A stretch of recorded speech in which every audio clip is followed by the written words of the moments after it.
നമസ്കാരം. പുഞ്ചിരിക്കാൻ നാം മറന്നു പോകുന്നുണ്ടോ? ജോമോന്റെ സുവിശേഷങ്ങൾ എന്ന സിനിമയിൽ നായകൻ നായികയോട് പറയുന്നുണ്ട്, പുഞ്ചിരി ഒരു പ്രസാദമാണെന്ന്. പലപ്പോഴും ആ പ്രസാദം നമുക്ക് നഷ്ടപ്പെട്ടു പോകുന്നു.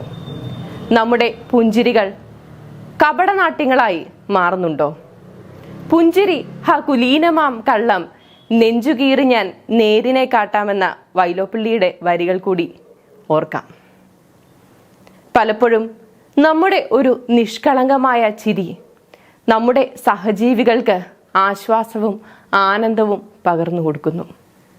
നിസ്സഹായമായി നിൽക്കുമ്പോൾ ഒരു പുഞ്ചിരിയോടെ ചേർത്ത് നിർത്തുമ്പോൾ കൂടെയുണ്ട് എന്നുള്ള ഒരു തോന്നൽ അവരിൽ ഉണ്ടാവില്ലേ? ദുഃഖത്തിൻ്റെ താഴ്വരയിലായിരിക്കുമ്പോൾ ഒന്ന് പുഞ്ചിരിച്ചുകൊണ്ട് അവരുടെ കൈപിടിച്ച് നടക്കാൻ നമുക്കാവില്ലേ? ശിശുക്കൾ എൻ്റെ അടുക്കൽ വരട്ടെ എന്ന് ഈശോനാഥൻ പറഞ്ഞപ്പോൾ അവര് പകർന്നു തരുന്ന ആ നിഷ്കളങ്കമായ ചിരിയുടെ മനോഹാരിത കൂടി പ്രതീക്ഷിച്ചായിരിക്കില്ലേ യേശു അന്ന് അങ്ങനെ പറഞ്ഞത്? നമുക്കും പുഞ്ചിരിച്ചുകൂടെ?